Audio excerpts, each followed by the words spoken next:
Assalamualaikum warahmatullahi wabarakatuh. Waalaikumsalam warahmatullahi wabarakatuh. Sidang terbuka Panitia Pemilihan Umum Ketua OSIS SMA Negeri 13 Semarang pada tanggal 3 Oktober 2013 pukul 14.10 waktu Indonesia Barat saya nyatakan dibuka.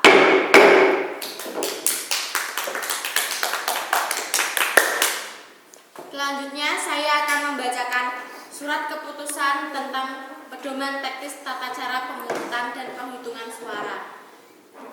Keputusan Panitia Pemilihan Umum Ketua OSIS SMA Negeri 13 Semarang tahun 2013 nomor 006-PPU-OSIS-9-2013 tentang pedoman teknis tata cara pemungutan dan penghitungan suara di TPS Pemilihan Umum Ketua OSIS SMA Negeri 13 Semarang tahun 2013.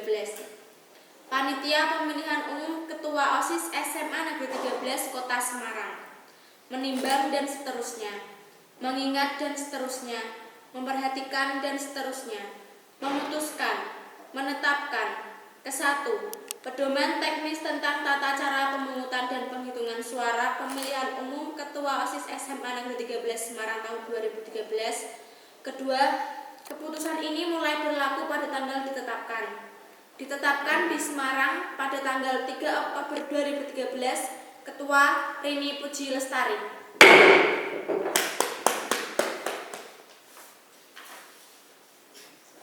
Lampiran 1. Keputusan Panitia Pemilihan Umum Ketua OSIS SMA Negeri 13 Semarang nomor 006-PPU-OSIS-9-2013 tanggal 3 Oktober 2013. Pedoman teknis tata cara pemungutan dan penghitungan suara di TPS serta rekapitulasi jumlah perolehan suara di tingkat PPU dalam pemilihan umum Ketua OSIS SMA Negeri 13 Semarang.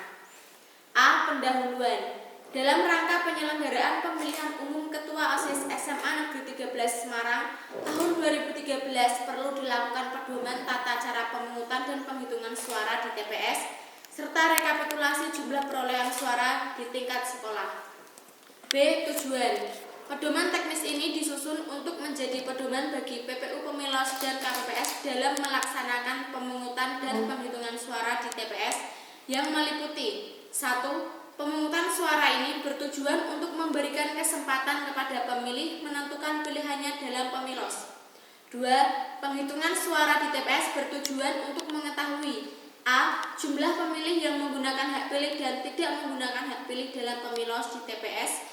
B. Jumlah suara sah dan suara tidak sah untuk semua calon di TPS. C. Jumlah perolehan suara masing-masing calon di TPS. 3. Rekapitulasi jumlah perolehan suara di tingkat sekolah bertujuan untuk mengetahui A. Jumlah pemilih yang menggunakan hak pilih dan tidak menggunakan hak pilih dalam pemilos di tingkat sekolah. B. Jumlah suara sah dan suara tidak sah untuk semua calon di tingkat sekolah. C. Jumlah perolehan suara sah masing-masing calon di sekolah. C. Ketentuan umum.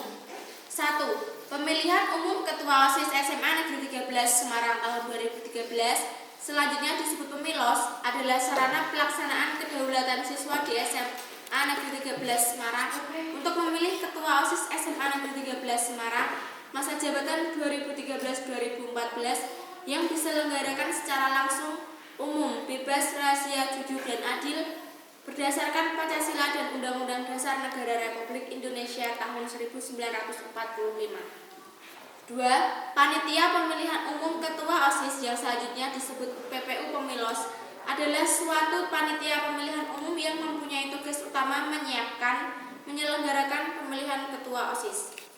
3. Kelompok penyelenggara pemungutan suara yang selanjutnya disebut KPPS adalah petugas pemilos di TPS yang dibentuk berdasarkan keputusan Ketua PPU Pemilos SMA Negeri 13 Semarang nomor 001-PPU-OSIS-9-2013 tahun 2013. 4. Tempat pemungutan suara selanjutnya disebut TPS adalah tempat untuk memberikan suara bagi para pemilih yang telah terdaftar dalam DPT.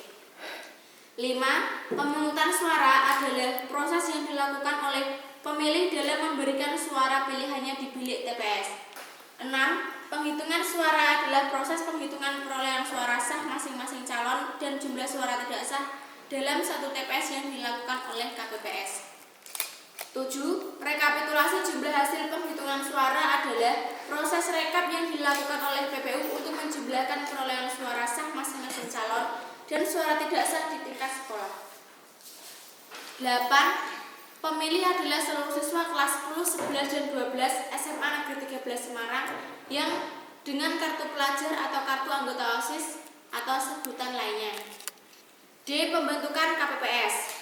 Pembentukan dan pengisian keanggotaan KPPS sebanyak 7 orang anggota berasal dari pemilih yang bukan calon dan tidak menjadi simpatisan atau tim kampanye atau sukses calon dan diangkat serta diberhentikan oleh PPU. 2. KPPS dipimpin oleh seorang ketua merangkap anggota. 3. Ketua KPPS dipilih dari dan oleh anggota KPPS yang dilakukan secara demokratis. 4. Sebelum melaksanakan tugasnya, Ketua KPPS memandu pengucapan sumpah janji anggota KPPS lainnya pada hari dan tanggal pemungutan suara di TPS sebelum melaksanakan pemungutan suara dimulai. 5. Pembagian tugas anggota KPPS adalah sebagai berikut. A. Ketua KPPS sebagai anggota KPPS pertama bertugas memimpin rapat pemungutan suara. B. Anggota KPPS kedua dan ketiga bertugas membantu ketua KPPS di meja pimpinan termasuk menyiapkan berita acara beserta lampirannya. C. Anggota KPPS keempat bertugas menerima pemilih yang akan masuk ke dalam TPS dengan mengecek kesesuaian antara nama dalam kartu pelajar atau kartu OSIS atau sebutan lainnya dengan daftar pemilih tetap. Membubuhkan nomor urut kedatangan pada surat pemberitahuan untuk memberikan suara di TPS, memeriksa tanda khusus pada jari-jari tangan pemilih, dan mendata pemilih menurut jenis kelamin, laki-laki atau perempuan. Dalam melaksanakan tugasnya, anggota KPPS keempat berada di dekat pintu masuk TPS. D. Anggota KPPS kelima bertugas mengatur pemilih yang menunggu giliran untuk memberikan suara dan pemilih yang akan menuju ke bilik pemberian suara. Dalam melaksanakan tugasnya berada di dekat pintu tempat duduk pemilih. E. Anggota KPPS ke-6 bertugas mengatur pemilih yang akan memasukkan surat suara ke dalam kotak suara dan dalam melaksanakan tugasnya berada di dekat kotak suara. F. Anggota KPPS ke-7 bertugas mengatur pemilih yang akan keluar TPS dan dalam melaksanakan tugasnya berada di dekat pintu keluar TPS serta melayani pemilih yang mau keluar TPS untuk memberikan tanda khusus dengan menyalurkan salah ujung jarinya ke dalam botol tinta sebagai bukti bahwa pemilih telah memberikan hak pilihnya. 6. KPPS menerima perlengkapan untuk keperluan pemungutan dan penghitungan suara di TPS dari PPU, terdiri dari A. Kotak suara sebanyak 3 buah, B. Bilik suara sebanyak 9 buah, C. Surat suara pemilu sebanyak jumlah pemilih yang tercantum dalam daftar pemilih tetap untuk TPS dan ditambah 2,5% beserta kelengkapan administrasi lainnya, terdiri dari A. Tanda khusus atau tinta paling banyak 3 botol, B. Alat pencoblos dan alas pencoblosan surat suara masing-masing 9 buah, C. Berita acara pemungutan dan penghitungan suara di TPS formulir seri CKWK beserta lampirannya. D. Daftar pemilih tetap. E. Tanda pengenal KPPS sebanyak 24 buah dan 9 tanda pengenal saksi. E. Pelaksanaan. Pemungutan suara dimulai pukul 10.30 waktu setempat setelah ada pemilih yang hadir dan berakhir pukul 13.30 waktu setempat. 2. Pemungutan suara sebagaimana dimaksud pada ayat 1 dilakukan dengan memberikan suara melalui surat suara yang berisi nomor urut, foto, dan nama calon. 3. Setelah pelaksanaan pemungutan suara dibuka, Ketua KPPS melakukan kegiatan A. Memandu pengucapan sumpah janji anggota KPPS dan saksi pasangan calon yang hadir yang membawa mandat dari tim kampanye calon. B. Membuka kotak suara, mengeluarkan semua isinya, meletakkan di atas meja secara tertib dan teratur. C. Memperlihatkan kepada pemilih dan saksi calon yang hadir bahwa kotak suara benar-benar telah kosong, kemudian menutup kembali dan mengunci kotak suara serta meletakkannya di tempat yang telah ditentukan. D. D. Memperlihatkan kepada pemilih dan saksi calon yang hadir bahwa sampul yang berisi surat suara masih dalam keadaan disegel. E. Menghitung jumlah surat suara termasuk jumlah surat suara cadangan sebanyak 2,5% dari jumlah pemilih yang tercantum dalam daftar pemilih tetap untuk TPS. 4. Surat suara yang dinyatakan sah apabila memenuhi syarat sebagai berikut. A. Surat suara ditandatangani oleh Ketua KPS. B. Tanda coblos hanya terdapat pada satu kolom yang memuat satu calon. C. Tanda coblos terdapat dalam salah satu kolom yang memuat nomor urut, foto, dan nama calon yang telah ditentukan. Atau tanda coblos lebih dari satu tetapi masih di dalam salah satu kolom yang memuat nomor urut, foto, dan nama calon. Atau tanda coblos terdapat pada salah satu kolom yang memuat nomor urut, foto, dan nama calon. 5. Surat suara yang dinyatakan tidak sah apabila memenuhi syarat sebagai berikut. A. Surat suara tidak ditandatangani oleh Ketua KPS. B.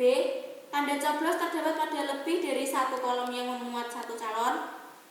C. Tanda coblos terdapat di luar salah satu kolom yang memuat nomor urut, foto, dan nama calon yang telah ditentukan. Atau D. Mencoret atau memberi catatan tertentu dalam surat suara. 6. Setelah selesai pemungutan suara pada pukul 13.30 waktu setempat, Ketua KPS memimpin rapat penghitungan suara dengan langkah: A. Membuka kotak suara dan mengeluarkan seluruh isinya. B. Menghitung suara sah dan tidak sah. C. Mengisi berita acara sesuai form yang telah disediakan. 7. Setelah selesai penghitungan suara di TPS, petugas KPS menyerahkan hasil penghitungan suara kepada PPU. 8. PPU melakukan rekapitulasi hasil penghitungan suara dari semua TPS dengan mengisi form yang telah disediakan. F. Penutup. Pedoman ini disusun untuk dipedomani oleh calon, tim kampanye, PPU dan KPS Pemilos, pemilih dan pihak-pihak terkait lainnya. Ditetapkan di Semarang pada tanggal 3 Oktober 2013, Ketua Rini Puji Lestari.